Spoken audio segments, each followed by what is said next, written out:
Well, on that note, good afternoon. Welcome, all the shifters in the shifting house, to our teen safety episode. Today is not as lighthearted and as fun. However, there may be a few jokes that kind of spread around as we have amazing guests with us this afternoon. Dina, welcome. Hope your week has been good. It has been 2 weeks since we saw each other virtually last on our Spring Shifts show. So spring has officially sprung. If you've been doing the spring things, get out there, do them all. May long weekend, we had snow. Glad that's over and done with. Now we can enjoy the springy into summer, and then we will go on to doing a summer shift type of a topic probably next month or something like that. We'll figure it out. We'll see. We might even just take a summer hiatus. So who knows? Well, just love to surprise people and keep them guessing. Okay, exactly. So the topic that we wanted to jump into today, because we are seeing this all the time. I'm not going to say that this is necessarily escalated in any way, but we, even in my local community, have seen some teens being attacked by fellow teens. We know that there is danger online. We know there's danger in person. There's physical danger, other types of danger as well. And it isn't something that we're trying to create fear around and terror or anything like that. But let's empower those in teens' lives, whether that is coaches, leaders, parents, teachers, family, friends. We have concerns for how to protect our teens and how to have those conversations, or how to ask them about a change that we've noticed in them. What are the red flags? Who can we talk to? So I'm really excited to bring special guests who bring expertise to this. So we'll be covering things from empowerment to protection to intervention support when there has been violence, and just some incredible people who care about helping us better understand, so create awareness that there are dangers in places we might not have considered, but how can we then work towards having safety and conversations to bring our teens into an awareness, so they don't just feel like we're monitoring them, but we are teaming with them to be safety. We are there to be a support person, that we are open to talk, and we see them as fellow humans with decisions that they can make and influences around them.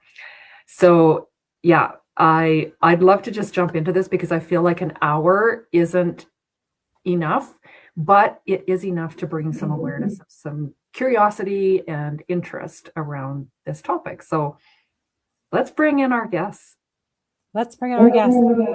I don't know where I'm getting some feedback, but I'm getting feedback here. Hopefully that'll change as we go along. Good afternoon, ladies. Good afternoon. Hello. Why don't we do a quick round of introductions? Everybody knows us crazy shifters here. And just a quick reminder, this is a clean cut version. So for our listeners, you don't have, we'll filter ourselves. You don't need to put in the earbuds if you have littles in earshot. So let's start with, I was going to say, on my screen, I see Patricia. Oh. You're up at the top there. Do you want to start? My volume is okay. Okay. Hello, I'm Patricia Arango. I am the Executive Director of Sendero Center, who is the former Central Alberta Sexual Assault Support Center. I've been here for 12 years. I'm original from Colombia, and my background, I'm psychologist there. I'm here only psychotherapist, but that's just me. So anything else you want to say, just ask me. I'm sure we'll be digging into everyone's expertise even more as we get into these discussions. So that's perfect. It gives us an idea of the background and what you have to offer to this conversation. Renae. Mute. Oh, can't hear you.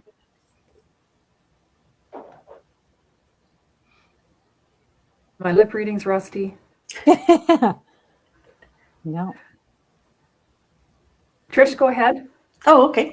I'm Trish Guise. I'm a coercive control expert and specialist, and I work primarily right now in family law, moving into civil and perhaps criminal. And I talk a lot about interpersonal relationships, but also I'm glad we're talking about teen safety, but I also talk about other areas that coercive control is involved in, whether it's sports, workplaces, schools, kind of thing.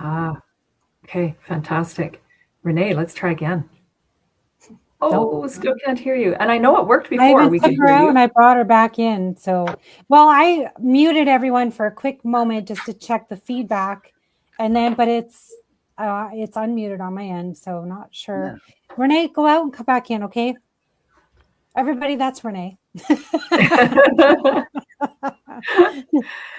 She'll come back. Way to build the suspense. We're just here's mystery Renae. Yeah, we'll dig into that. Let's start by talking a bit about how we can make teens feel supported instead of controlled or being constantly watched and monitored, like that, just in general. And then we'll dig into some of the areas where we can help keep them safer, online, offline, as well as some of the red flags. So, Patricia, do you want to start? Like, any suggestions how we can help support them? I think that the most... there's an echo. Yeah, that's what I'm trying to figure out. Why is there such a bad echo? Better than a mute. Okay, that's okay. I think the most important is we are into a very complex topic here, talking about teens. And for us to understand the teens, we need to understand the generation.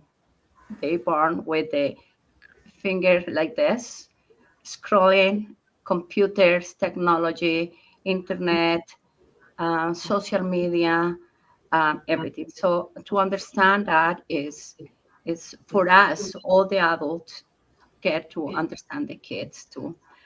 But also working with our in our sexual assault, which is one part of everything. It's a big part into what happened, but it's very important to see that from the cognitive behavior and the internal family safety approach, how can we understand all the situation that and how vulnerable the kids are right now. And one important thing is 96% of the cases happen by any kind of abuse by somebody that they know. I don't know, Trish, for you and your family law, that's probably basically the same, but it's something that we need to be and have in consideration why and this happen between peer-to-peer siblings, somebody that is definitely close to them, and that's just what we are seeing all the time. And they are vulnerable because the brain is still developing, so it's not that as when you are it's already done. So the brain is still in a process, and the control, the impulse control is minimum. It's not that it's already done. The long-term thinking, so they can, they have to react immediately. The emotional regulation is also very, very low. So to see this, the need for them to be accepted for the peers, for being always part of the safe or unsafe group, that is very important to them. I don't know if go ahead. It's just somebody wants to jump in or keep having the conversation, because I think that we have a lot of things to talk in this topic. Yeah, we do. I want to let Renae introduce herself first, but I do want to also touch on the stats around how many sexual assaults are actually reported. So we want to get into that as well. But I think you raised some really good points, Patricia, and Renae. We had her kind of talk towards teens and sexual assault, but how do we support them without just feeling like they're being controlled and monitored? And those are some really good points about what things teens are dealing with, and the high rate of like 96 or whatever % you said of those cases are from people that they know. So we will dive into more of this as well. Renae, go ahead and please introduce yourself. Can you hear me now? Yeah. We do. Yeah. Good. Okay. Thank goodness. Okay. Yes. So my name is Renae Peterson. My background is a bachelor's degree in nursing. And I've also been working with thousands of teen girls all across North America for over 20 years. And I run an academy called Unwritten Academy. So really just helping them, be the author of their own destiny, empowering them with skills and tools to avoid some of those teenage pitfalls. I mean, and with understanding, the amygdala and the teenage brain and all of the external pressures that all of the teenagers are, they're teenagers and being drawn to, and they want to belong and they want to fit in. And so, yeah, I just really, like as a nurse, believe in prevention. So that preventative piece and giving them those tools and skills. And so, yeah, I just really believe in that part. And I've just had such great success with it. And I just think bottom line, when you empower them to really partner with them and to give them information and knowledge. I think we sometimes don't give teenagers enough credit today.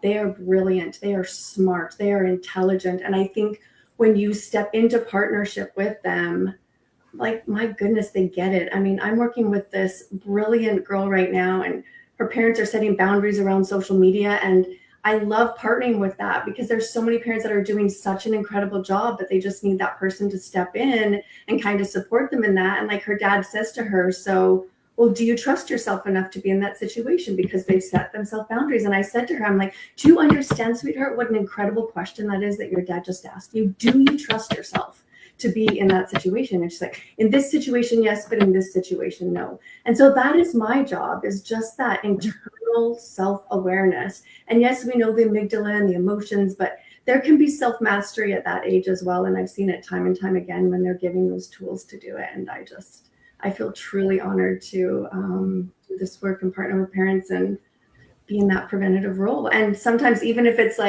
not in the preventative role and you're helping them get through that, I mean, it's brilliant. But the girls have to want to do the work, and the parents have to want to be able to support them and also look at themselves and go, how am I contributing to this problem? Because a lot of it as parents, we're just we all have that teenage girl inside of us, or that part of us that is, scared, or I can have a teenage girl say to me, well, how can my mom, a mom say this to a teenage girl? And I'm like, well, that's sometimes your mom's just scared part speaking to you, and so giving them that intelligence too. And they're like, oh, I get that. Thank you. You know what I mean? So yeah, it's tough times, but yeah.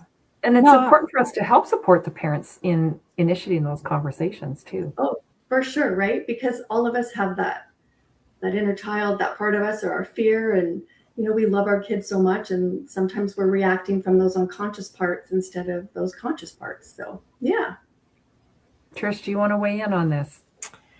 Yeah, a lot was said. I think I could just add one small part in that I think as we get to be adults and parents, we lose that ability to step in people's shoes and empathize and forget what it's like to be in their shoes. But not only that, I think a lot of the situations that teenagers are in are no different than what we experience as adults. We still want to fit in.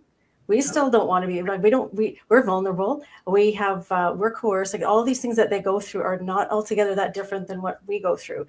And so a lot of what I do, it just even personally, is I really try and step in their shoes. So whether I'm talking to my own kids, which I still do, they're in their 20s, or clients, I'll say to them, and I'll talk about a situation, and I'll say, that's really tough for kids, because as an adult, if I was going through this, or my parents this was happening with my parents, I'd be devastated, and I'm a grown woman and I'm independent. Can you imagine at this age? And it just takes it takes them out of the whole parental role for a second and try to get on their level. A lot of what's been said already is we're trying to get on the same level so that they know we're trying to get it. So it's not always just, old mom or dad trying to control us, or they don't understand what teenagers are like. Because I think the point was made already, teenagers are human, and they are brilliant. And I truly agree with you, Renae, that we do not give them enough credit. And I think that's half the battle, and instead of telling them what to do, we should be asking, I have no idea what it's like to grow up with all of this. Patricia was saying, this is all they know. I mean, we've grown up with it. Well, actually, as adults, we've discovered this, but that's all they've known. And so we have no idea what it's like for them to be constantly on, constantly monitored, constantly having to be either made up or portraying themselves a certain way. Like us growing up, the only way someone could get a hold of us was phoning us. Mm-hmm. And if the phone was busy, too bad. They couldn't get a hold of you. It was great. You could have and they couldn't see you. Exactly. It was wonderful. And some days I kind of long for those days where you could be somewhere and nobody can get a hold of you. It's wonderful. But, technology is great, but it can be really, it's a blessing and a curse at the same time. Yeah. Mm-hmm. Oh, sure. Absolutely. I just wanted to say, going back to, being parents and adults, and I think teenagers often need to hear that, we were once their age and we know where they're coming from. We know the pressures that they've been through, and give them an example of what we've been through in there, whether it was the peer pressure at school or, like you said, phone calls. We could have had people phoning us and somehow they got our number and we're like, how did they get our number? Right. Mm-hmm. So like, boys calling us that we don't want anything to do with them, so there was still like telephone coerciveness, but there was also a safety concern around everybody, unless you lived out in the boonies like I did. Yeah. Everybody's address was in the phone book, publicly available. Right. Yeah, absolutely. So there was way more like, initial contact was like right there.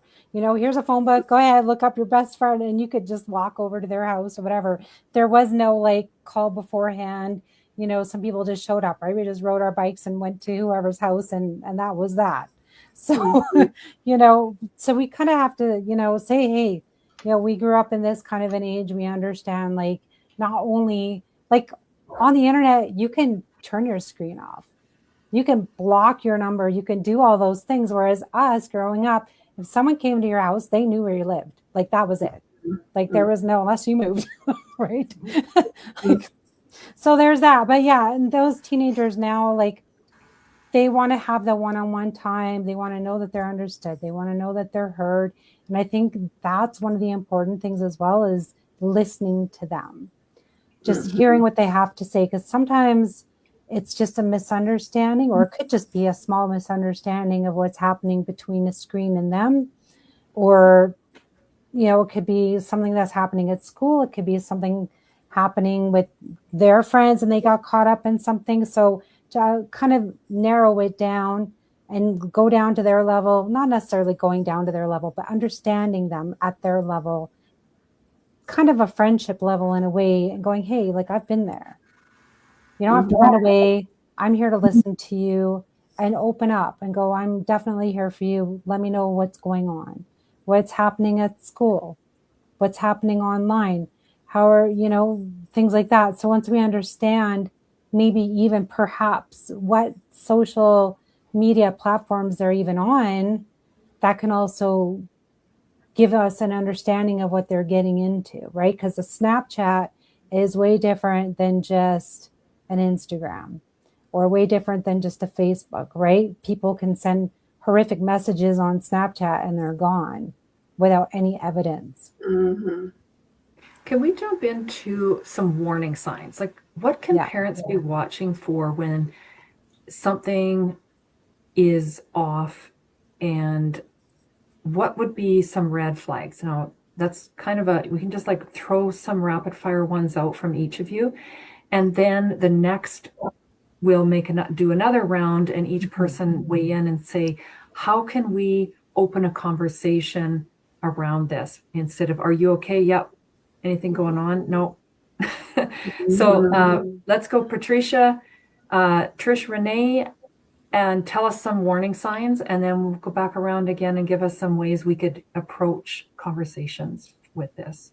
I think that to see the kids change, it's not necessarily that they don't want to see the mom. It's just very normal. But if the patron is there and then you see the change, and they have compulsive phone all the time and compulsive messages, and there's something that is definitely that we need to, but it's us how we are going to approach that kind of behaviors. Because if we start asking all that, it could be a problem for them and they don't want to talk to, and the isolation could be another big factor to make them into different problems.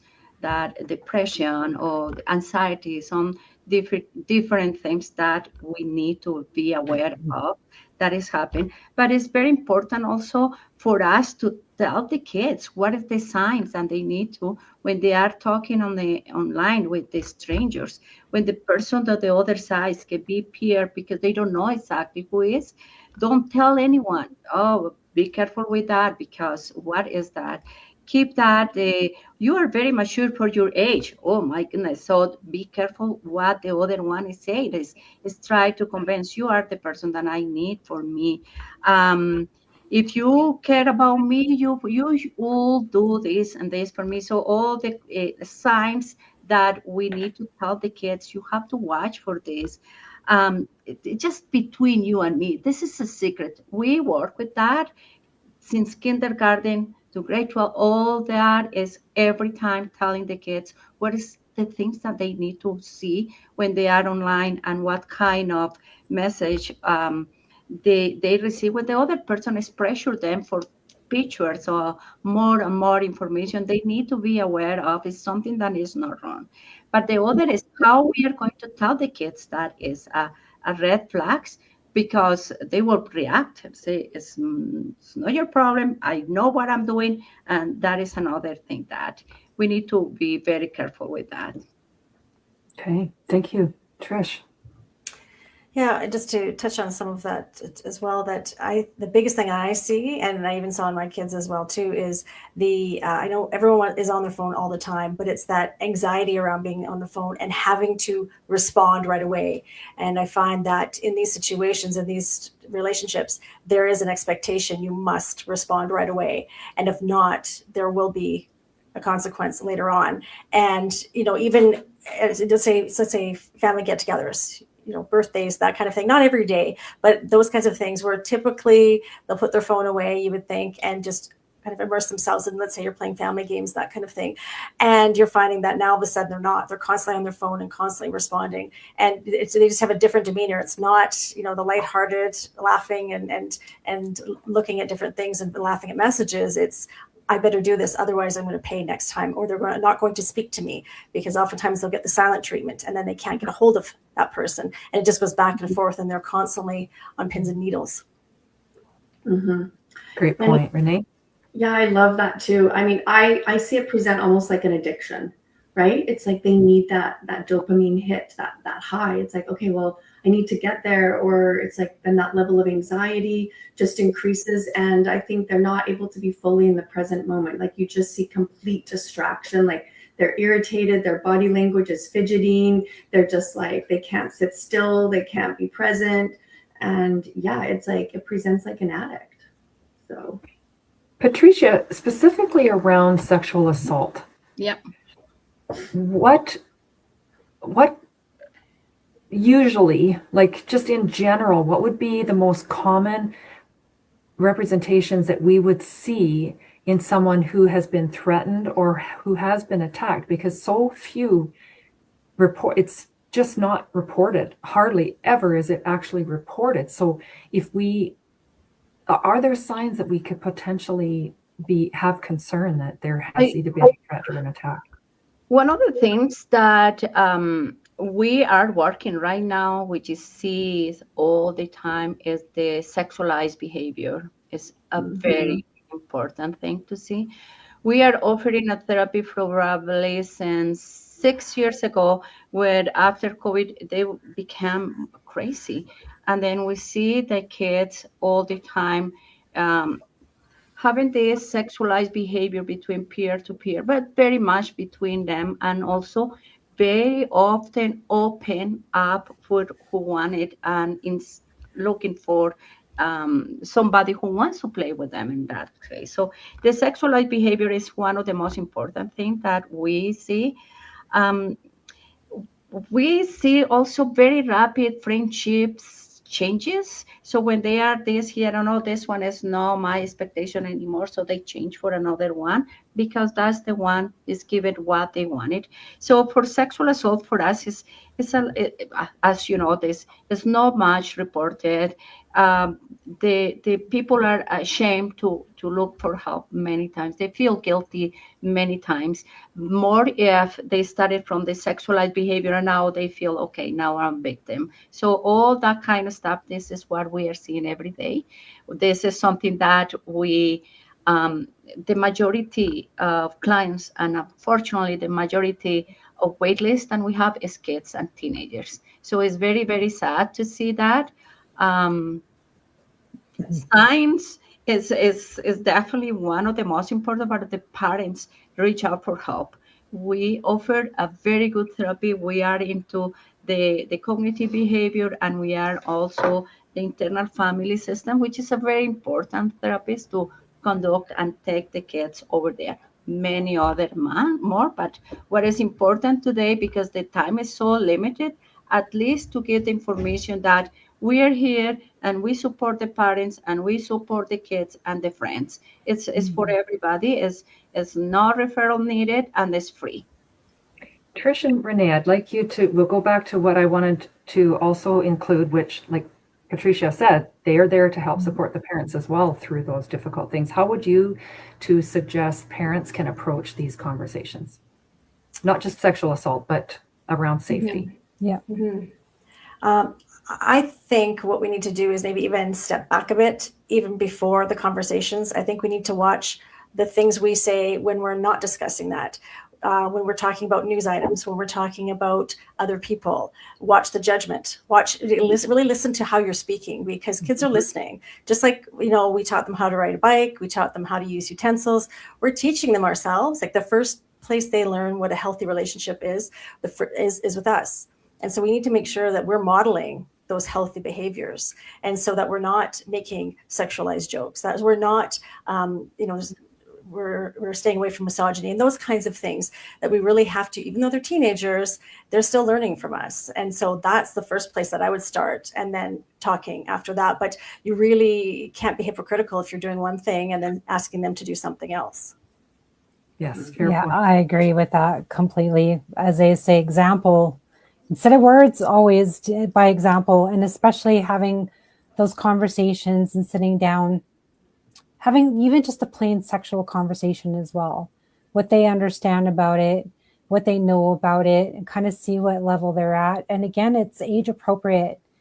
Each sexual conversation with your children growing up, and they can be learning and going, okay, well, what are the ages at? And then when you start noticing that they're more curious, to be able to catch it, I think, right away and go, what would you like to know? Do you want to sit down and talk about this or talk about that?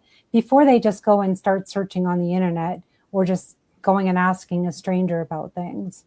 Then you kind of know where they're at and where it might be leading. And if you have other questions, then you can actually go and ask for help that might be out of your league. Whatever topic might be out of your league, you can go, okay, well, let's sit down with this person. Let's talk about this, get some more information about it. That's, correct information instead of whatever's misleading out there. So Renae, sorry, go ahead. Yeah, I just want to strongly echo what Trish said. I mean, that is something I'm so deeply passionate about is, what are we modeling to the next generation? And so it's like, I just believe when one woman rises, the next generation is able to as well. So it's like who we be, how we show up. I think just, how they see us relate and handle relationships. And I think as part of that as well, our no has to mean no. Teenagers are absolute experts at pushing our boundaries and knowing how to manipulate us and how to poke at our most sensitive spots. And if I could just echo how many teenage girls I would say, I wish that my mom had held true to her no. I wish my mom had held true to her own intuition, because when she backtracked on that, this is sexually what ended up happening to me. I did end up at this party, and I did end up here and there. And I think, even to back up even more with social media, I just think as parents, it's our job to determine access and to have conversations about that. I've had teenagers say that Snapchat ruined my life. It destroyed my self-esteem. Really, we know that kids want boundaries, but we as parents have to be able to set them. We have to know who we are. We have to be strong within ourselves. We have to do our own inner work and not be worried but I want my kid to fit in, but it's really us who but I didn't get to fit in. So then we're giving them all these extra leashes to go in playgrounds that aren't serving them. And so I just feel strongly about that as well. And just even in my work with girls, it's just, as women, as moms, it's like, what's the ripple effect of who we are and who we be? And yeah, just to reiterate that no. And yeah, I just could go on. Yeah. Trish, can we dig into coercive control and how this is experienced for teens and where they might see this, which can probably surprise us because we aren't even necessarily fully aware of it in our own adult lives, but that will be helpful if we discuss it even related to teens. Sure. Yeah. The scary thing is with coercive control, I liken it to a dimmer switch. So, because we don't know it's happening until it's almost too late. If someone flipped the light off really quickly, you know it, you jump and say, what's going on? But coercive control is just a click at a time, and it slowly starts to dim, and you don't notice it until it's almost dark. And if someone asked you, when did this happen? You wouldn't be able to tell them. And that's how insidious it is, because it doesn't start off with any kind of control necessarily. It's not overt, and it's not really even scary. Otherwise, it wouldn't work, right? It's the grooming and it's the manipulation. Why it works is because it oftentimes serves a need. So kids are getting validation. They're getting attention. Maybe they're getting that emotional connection. And that's where, as we've said earlier, that emotional connection with your kids is key, and it's very important. They could even start off with mentorship. It happens with situations with teachers or coaches where coercive control and abuse happens. That's where it all starts. And so it's so insidious, and it can look like it's well-meaning, and the behavior looks socially acceptable, but it's all done in behind the scenes. And when they start doing the quid pro quo is a little bit later, when they've already got you kind of in their hooks. And this isn't just adults, this is kids as well. And think about it. If we don't talk about, we should be talking about sex, we should be talking about relationships, actually finding out from them what they think a healthy relationship looks like. And we need to be discussing that. We need to be talking to them about what it can look like, because they're going in blind, as we all did, right? We're just learning this as well too. But it's behavior that can look socially acceptable individually, but as a whole, you start to become very manipulated. And it happens all the time, let's say in trafficking, where, let's say this fellow will befriend some girls and tell them how beautiful they are and buy them some clothes and everything else. Very much the boyfriend mentality, or portraying as a boyfriend. And then the next thing you know, now there's payback time. Now you owe them. And by then it's too late. And that happens even just in boyfriend-girlfriend relationships, where there's, angry if you're not available. Who are you talking to? The jealousy, pressure for explicit photos, because that's what boyfriends and girlfriends do, that kind of thing. And to really get them to understand that this can happen, and it can look like it's a good thing, but it can turn, you have to listen to your own internal radar. If it doesn't feel good, it probably isn't. And I think as women, we either teach ourselves, and we're also taught by society to kind of poo-poo our intuition and don't be rude. And, like that book, I don't know if any of you read it. It was by Gabby de Becker. Gift of Fear. Gift of Fear, right? I still, to this day, I will not get into an elevator if there's a man in there and it's just be him and I'll just get right out. And those kinds of things, we have to celebrate the intuition. We have to teach our children, boys and girls, listen to that intuition. Don't worry about if you're seeming rude. Don't worry about if they don't talk to you. It doesn't matter. You need to keep yourself safe. So, I hope that I kind of went off on a tangent there. Add to that too, because I was applauding Trish. I just we're so aligned. But I just want to say that is absolutely I'm just because I'm getting super lit up because I have such an incredible story to share about that. Because we do need to talk about sex. Casual sex is not casual, or all this pressure sexually. I mean. So yeah, in the academy that I teach, that's exactly what I do. I mean, they understand what is gaslighting, what they get these words and to know what that feels like. And that is the biggest root of what I want to empower my teens in that prevention piece. Is if it doesn't feel good, it isn't. And you don't need any justification for that feeling.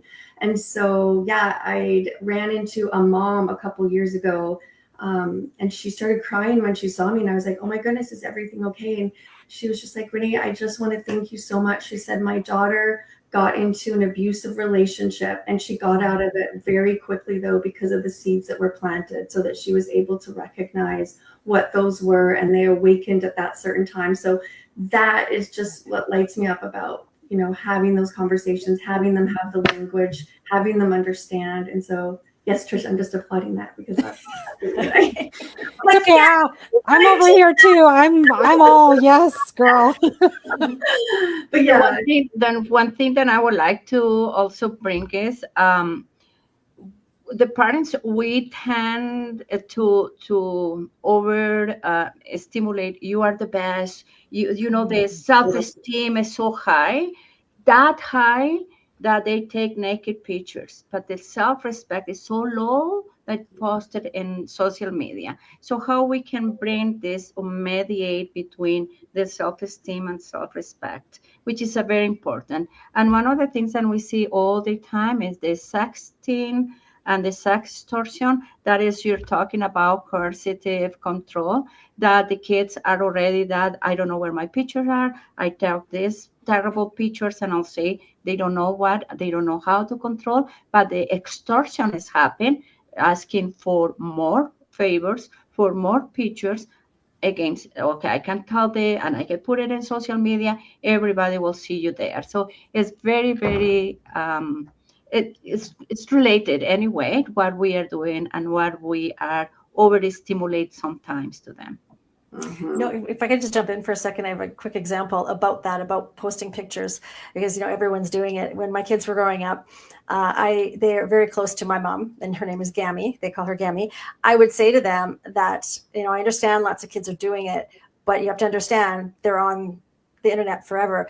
So my word of advice would be, don't post anything you wouldn't want your Gammy to see.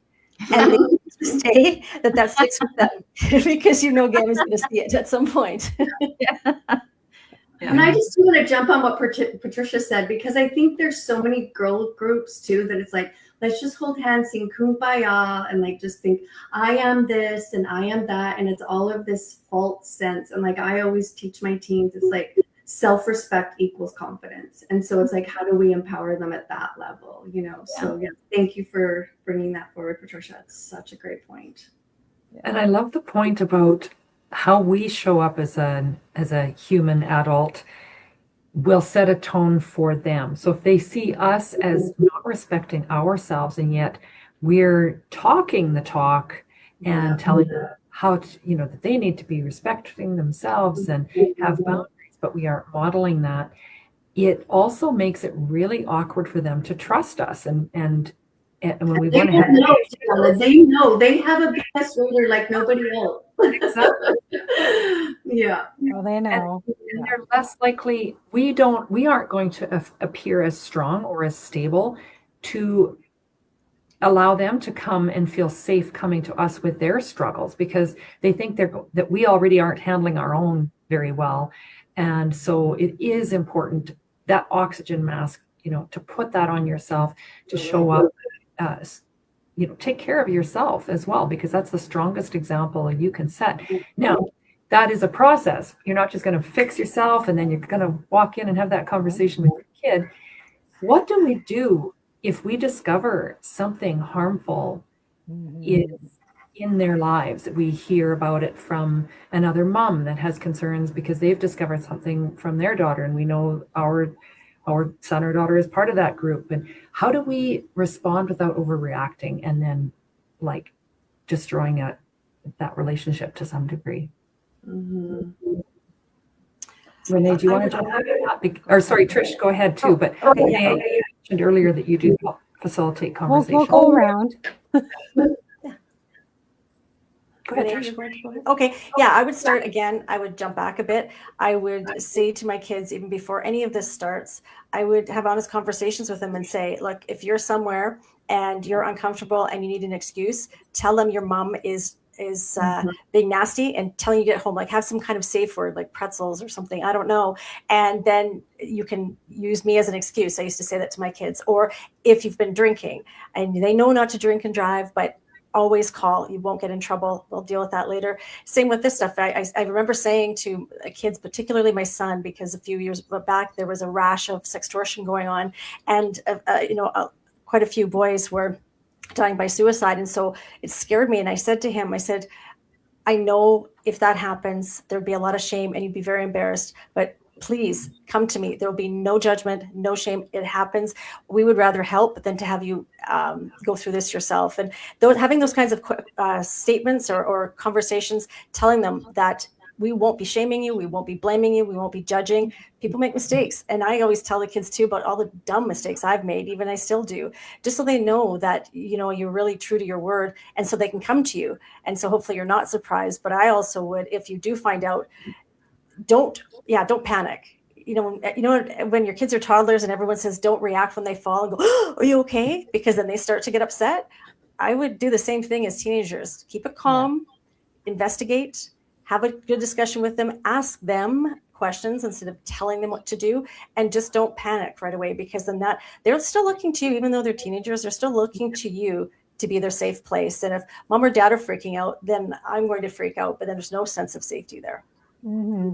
Can I just jump on that real quick? I also want to say, when we're having these discussions with our children, to also bring up, how school is and how their friends are. Because often if someone, if their friends are not doing okay, then maybe their friends are in danger. And then you can kind of get that earlier too and go, okay, is there a conversation we maybe need to have? And then you can gently bring it to the other parent and try and catch it earlier, right? So if we're having those discussions regularly and we see our child is kind of off, then we can say, well, how's school? How's your best friend? How's this going or whatever?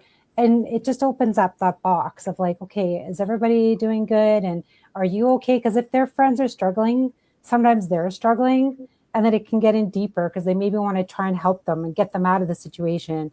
And then maybe that might be including sending pictures or sending texts or sending something just so the other person can get out of it, right? Or they may be giving the other person ideas of like, okay, well, send them this and then maybe they'll get off your back, or send them a bigger nude picture or more nude, and it can go and be a snowball.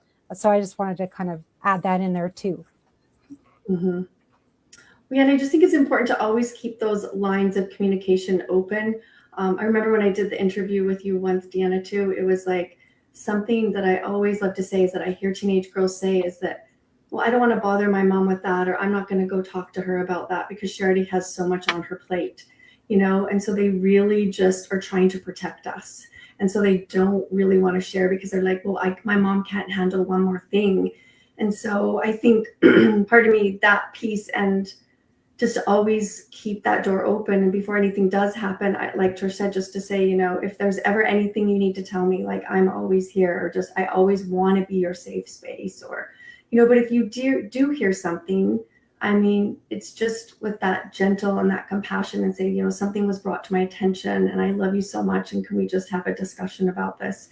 And then it is like really just keeping yourself in check and like leading with love, right? It's just leading from that space where they can really feel that you care, because it doesn't mean we have to be perfect. It just means they have to know that we absolutely love and care about them. So, yeah. I love that, Renae, what you said. It doesn't have to be perfect. We don't have to have the exact right words, and we avoid the conversation till we feel like we have it right. I think the love comes through, and we're more human when we aren't trying to be so perfect. And that relationship that you build does last a long time, because I very recently had my daughter, who's mid-30s, say, I'm meeting up with some people. Can I call you if I needed a reason to leave? I love that. That's precious. Yeah. Yeah. So that's great. Patricia, anything you'd like to add? You know what? I just listening and thinking about the clientele that we have, which is every, listen, is just so, I won't say perfect, but if you think about the clients that we have when the parents are the one who caused the harm. Think about when the kids have no place to go, when they have to deal with the perpetrator in their own house. They have no enough strength to go to find somebody. So it's easy to say, oh yeah, but let's have a good relationship with them. What about the kids when it's the mom? We have a case here. It's very sad because the perpetrator is the stepfather, but the mom is supporting him, not her. So she's still very young. She's 17. It's difficult because she has no place to go. At 17, a good child that is at school, that is no drugs, no alcohol, nothing, and she wants to finish school and has no place to go and need to stay at home. The guy got charged in jail. He misses one of the court days, he has to go back. The mom got upset with the child. How dare you? You have to go to the RCMP telling them you create that. That's not true because she's supporting that child. So that is the other part that we are dealing here all the time, and we see that how difficult is that.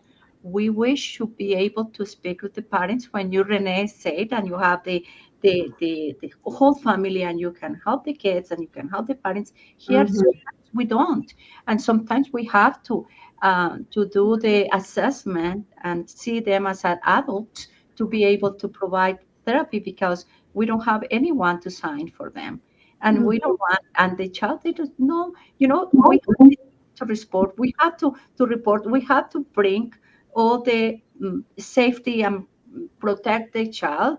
But sometimes it's so complex, it's so difficult that what we are doing is teaching schools to all the kids. Listen, we need to create a safe, a support space. So where do you go? If mom is not, the dad no, my aunt, my uncle, who is the person that I need to go?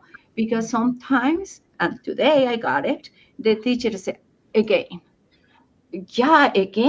it's happened, but we cannot judge. And it's no, might react. And I said, no, we need to have the support and they need it at the moment that they need it, because we are not going to do a reaction that is making worse for them.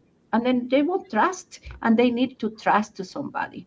And I love that, Patricia. We just work with different demographics. That's all. So different approaches. Yeah. But I appreciate that perspective. Absolutely. Can we go around, and I have a couple questions I'd like to have each of you comment on, and then I'd like to end on how can we empower the teens? What can we be doing to actually empower them, help them trust their instincts? So I'm curious to know, is there something that you wish every teen heard from a trusted adult, or is there one thing adults need to stop doing? So what would you wish that every teen could hear from a trusted adult, or is there something as adults in teens' lives that we should stop doing?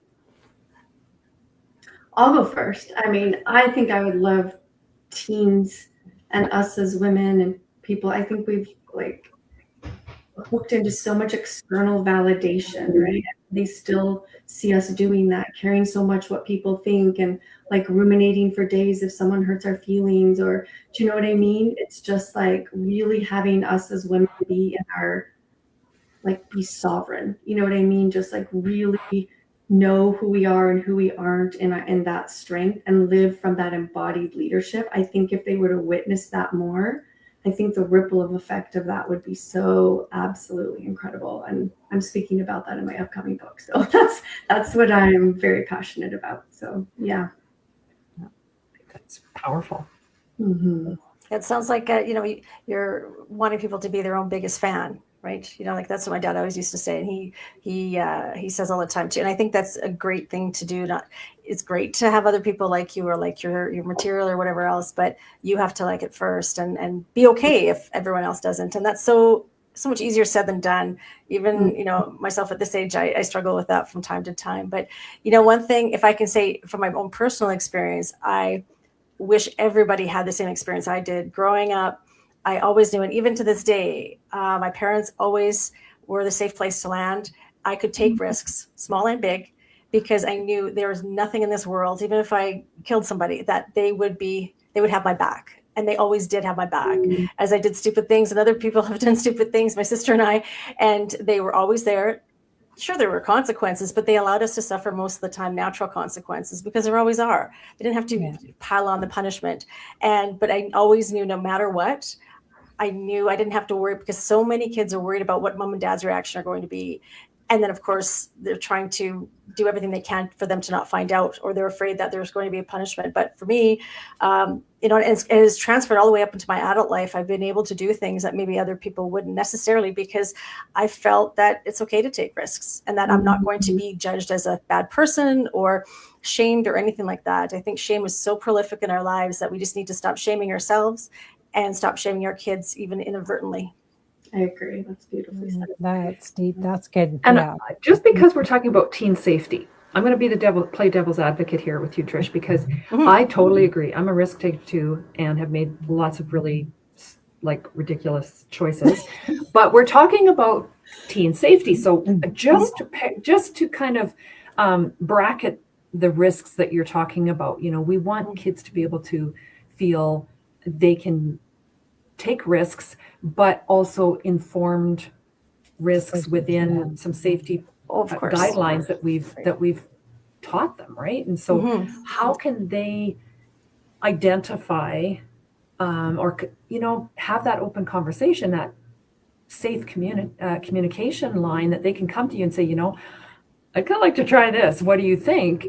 And from your adult perspective, maybe you can explore how big of a risk and in what way, what kind of a risk is this? And do you see red flags? I don't know with that. I mean, I would just go and do it with them. But yeah, I think so very much. You have to have that conversation, and just to be I don't know if it's the chicken or the egg, where you have these conversations but you also act in a way that they know that you're a safe place to land, and you can do dumb things, but that, because we all do, and no matter what we do, we can be absolutely perfect and have all these great conversations. Something is going to happen, but they have to know that they're going to make a mistake, and that's going to be okay. It's not going to be the end of the world, that we're going to try and fix it, no matter how bad it may seem. When we're talking about not trying to instill fear in kids and adults, and I think that's really key, because I'd rather have kids try and take a risk, but an educated risk, because again, if we have those conversations early on in their lives as to what's right, what's wrong, it's your body, about consent, all of these things, not celebrating dumb things like we were taught as kids, that, well, if a boy's teasing you or snapping your bra, he likes you, that kind of bull. I don't like that, and we shouldn't be doing that. But to really teach boys and girls, and however you identify, that your body is your own, and if it doesn't feel right, it doesn't feel right. So you do that, plus you be that safe place to land, and that nothing shocks you. I mean, some of the things my kids said to me before, I thought, oh my God, how am I going to talk about this? This is so uncomfortable. But you do the poker face, and then they don't feel, because they're probably going to feel uncomfortable anyways. But if you're not going to freak out, then chances are pretty good, if things are really sketchy, they'll come to you if they're really worried, or they're upset, or they're not too sure, because they know you're safe. Yeah. And Patricia, I would add that. Sorry. Go ahead. That also, Trish, what you said, that mistake doesn't define you. So because after the risk is coming as a mistake, but it's a mistake, it's you still. And we need to see them, the behavior. Is what is the behavior that we are seeing, because we cannot judge and how we react with them. But also, I want to say how important it is for the parents teaching the kids to pause before responding online. Don't be so fast with that. Identify, challenge pressure thinking. So who is pressure you? And I say, well, it's something that you need to be careful that. Recognize unsafety and safe situations, because when they are taking risk, but they are identified this is not safe, they probably thinking before, okay, that's something that I prefer to practice assertive communication. I say, no, my mom, as you say, no, my mom is terrible. She's very, very no, I need to go because my mom doesn't let me to be here. When it's a pressure or the peer pressure all the time, and have somebody to to put it on this. No, it's my mom or it's my dad, but I cannot be with you. And also create safety plans always. I like you, Dina, when your daughter, can I call you if something? That is a safety plan. Who will call if something is happening, and make the kids, you are going out, what is your plan? What are you calling to? Or what are you going to do if you don't have your phone? What is your plan? Because it's a safety risk. We have to see what is the risk, what we are into, what is the safety that I'm going to. No, I think that's such a good idea, that I think we should do the opposite, or not the opposite, but as adults, like if I'm going to go somewhere, I should be saying to my child, you know what, depending on the age, of course, but modeling that. So whether it's a child or your husband or your friend or whoever it is, to make sure that you're safe. So it's just not something kids do, it's something adults do too. And that's a very good idea, because when I say to my, okay, I'm going out, this is my plan, if something, I will call you. It could be nothing, but it's try to tell her that is something. Now, next time she will come, okay, you are my plan. So so how we can model that and make this, but the safety plan is important. When you evaluate the risk, now what is the safety that we're going to? Yeah. The beauty of this too is letting them know that you trust their assessment of the situation. Yeah. And what a great example to do that for them. Like, what if you're going out to walk the dog and you just say, look, I'm planning to walk the dog. This is the route I'm probably taking, and I'll let you know, this is my plan, sort of thing, if I need your help or whatever. And yes, it models for them that you're not doing it because you're treating them like a child. You're doing this because that's how we look after each other. Thing to do. Yeah. I want to go back to what Patricia was saying, even if your phone dies. Lots of times our phone will die and we could be out somewhere. We're not even back home, or we need to get a hold of somebody. What is the backup plan if someone's phone dies? So that's such a great thing to bring up, especially, even if you guys are out, say you're like, we got the Calgary Stampede's coming up, you're at a big, busy event. You could be anywhere, and you could say, okay, if someone's phone dies, we're going to meet at a certain time at a certain location, right? So if, say, they're out with their friends or whatever, make that same kind of a plan. If your phone dies, maybe you're supposed to pick them up at 10 o'clock and you can't get a hold of them and it's 10:30 or something, but then you remembered, they said, meet me at, the Circle K at this location at this time in case. So, I think that's really important to do. Just have like that emergency kind of backup plan as well in place anywhere you go. I think that's, regardless of any situation, I think that's always important. So, because our phones, we can't always rely on them either. So, yeah. Renae, let's start with you. And how can we empower, how can we teach to the teens in our lives to trust their instincts? And we will learn from that as well. I think, like I said before, if they see us trusting our instincts, right? Like saying no when we need it, or what our yes is. And I think just encouraging and asking the question, well, how does that feel to you, right? Or having them understand in their body, where does their yes feel? Like, how does a yes feel? How does a no feel? And just talking to them about that. And even if with the simplest decisions go, well, what does your intuition say? Or what does that deeper part of you say? It's just in that little training and asking them those questions. So yeah, I think that's super powerful. And I feel terrible, but actually with my academy, we have our graduation right now at 5 o'clock. So I have to you gotta jump. Okay. So I have to go, but like Trish, Patricia, Dina, honestly, so wonderful to meet you all, and thank you for this opportunity. So I'm sorry I have to Great to meet you too. That's all right. Thank you for being here. We really appreciate it. Thank you. I actually had an interesting thing happen on the weekend, and my daughter called me out with my own advice. I was going on about some situation in my life that I was uncomfortable with, and all the angles of how I could maybe deal with this. And she started firing back advice that she's heard me give her for years. And well played, kid, well played. Because it was like, the best. That's what I need to do. Thank you. A piece of humble pie. Humble Yes. pie. There you go. But at least it resonated with her. It resonated, yes. Yeah. Very true. How would you ladies, we have a couple, like a minute and a half here. How would you approach empowering other than leading by example?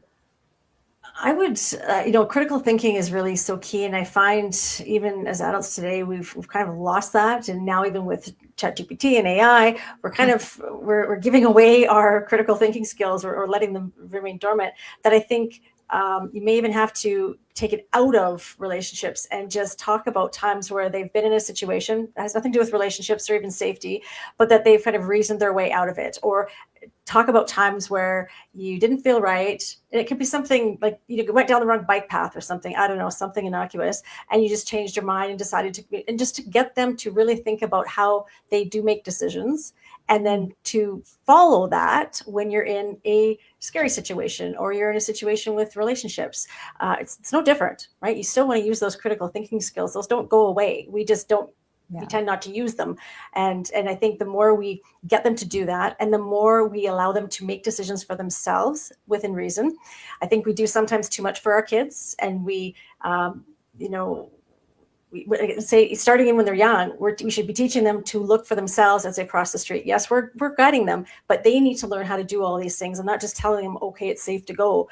We need to be explaining as they grow why we do certain things, and so that they can learn and do for themselves, as opposed to, mom and dad telling them what to do all the time. And so critical thinking skills, I think, are a must. And I think that all of us should be, even as parents too, using that and trying to get away from the emotional type of thinking. I agree. Okay. And I just would like to see, the message will be, let's change the approach. Always the parent says, don't do that, stay out of your phone, never trust anyone. So let's change the approach with the kids and do it different approach, different what pressure to do things face online. Making all this, thinking about how can you tell if somebody is manipulating you.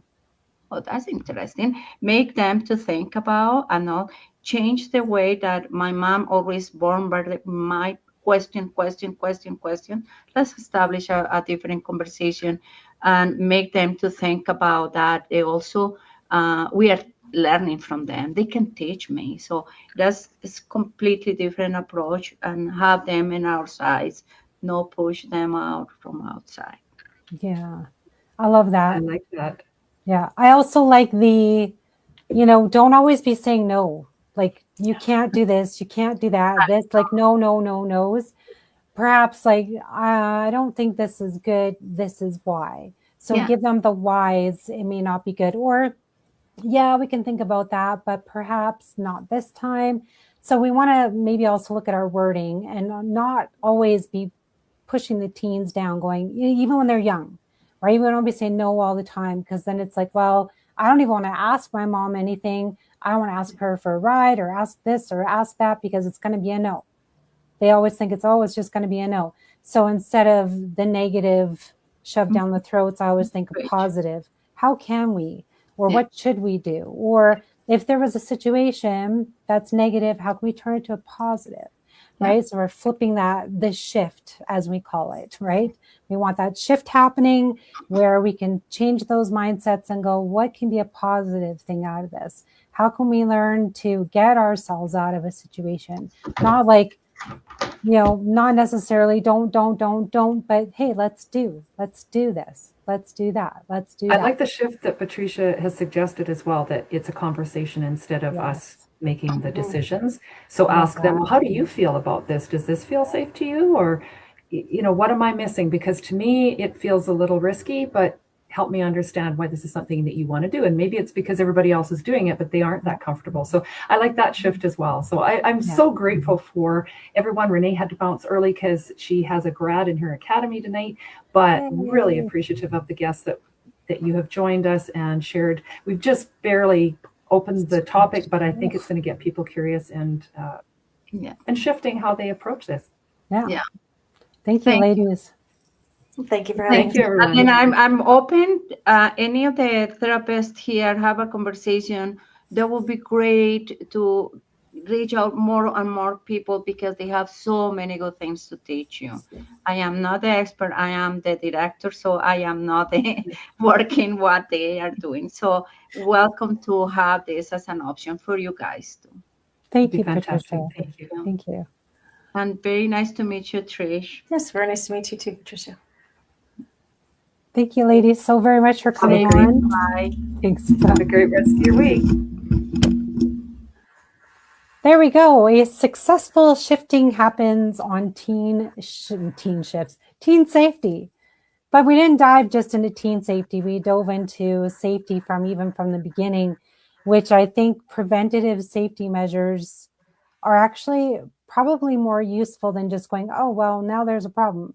So we're dealing with them when they're, younger, teaching them maybe to look out, like, what are we posting online? Who are we talking to online? And then, we kind of said those safety measures of being open for conversations and looking for, like you said, the red flags, which were also very important, which can come up when we see them online. We can see them when they're with the family conversations. Are they doing okay? Let's check in, right? What else did we learn today? The underlying message across every piece of this was the examples that we set as adults and how important it is for us to really respect ourselves and make choices for our own safety and model that.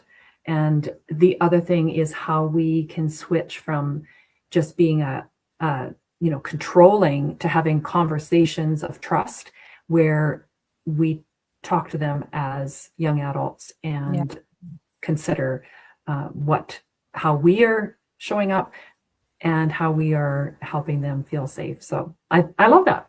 Yeah, I love Fantastic. it too.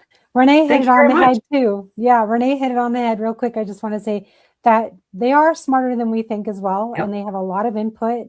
We've had a lot of teen conversations on this show, and we don't often give them enough credit. So I think we need to give them a little bit more credit out there, right, guys? Yeah, they're kind of stuck in that limbo between adulthood and childhood, and people don't give them the respect that they need. Like, act like an adult, or you're being so childish. Like, they're in between that, and they're sorting out their world and they're learning. So let's support them in every way we possibly can. Yeah, absolutely. I mean, we have those days too. We feel in between of like, right. Absolutely. Thank you, Dina, for this wonderful show as well. Great topic today. And we will see you guys in a couple of weeks for our next Shift Happens show. We will post, as always, letting you guys know the topics. If you want to come on the show, you can contact myself or Dina with any topics or ideas that you may have to make shifting happen. And with that... Well, this is the season 8 finale. So we are actually going to be on hiatus for a while. So that is true. So get a hold of us, though, still, if you want to come on for the next season. I should put that out there. Because I forgot it was the season finale. As always, I was counting so good. And then I was like, oh... because I just love it, right? I just love going on and on. So hope you guys have a great summer. So Shift Happens. We'll be back in a little while, but yes, do please reach out to us if you do want to be on the upcoming shows. We're more than welcome to talk with you and have those conversations and see if you're a good fit and have some fun, right, Dina? Yeah, love it. All right, everyone, have a shifty summer. We'll talk to you guys soon. Bye.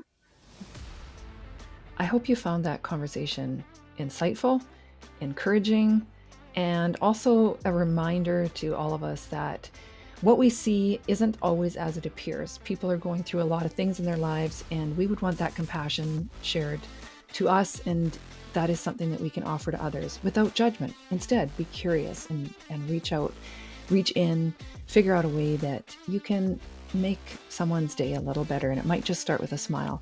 I thank you very much for spending your time with me here today, and encourage you to please subscribe to the podcast, follow us on social media, check out our events. We have lots of ways that we can help you or someone that you love. Share this with a friend if there's someone that you know could benefit from this. And hey, keep smiling that beautiful smile, because the world really does need your sunshine. It means a lot that you spend this time with us and meet our experts and professionals who can help you through whatever life changes you're facing. please refer to our terms of service available on our website, lifechangesmag.com. The link is in the show notes. Our disclaimer: Divorce Magazine Canada, Life Changes Magazine and channel, and divorce resource groups are intended to educate and provide quality, credible resource information. The contents should not be used as factual until consultation with the appropriate professionals for any guidance. Divorce Magazine Canada, Life Changes Magazine, and Life Changes channel, as well as the divorce resource groups, do not constitute endorsements for, nor liability for any claims made in the presenting of this information.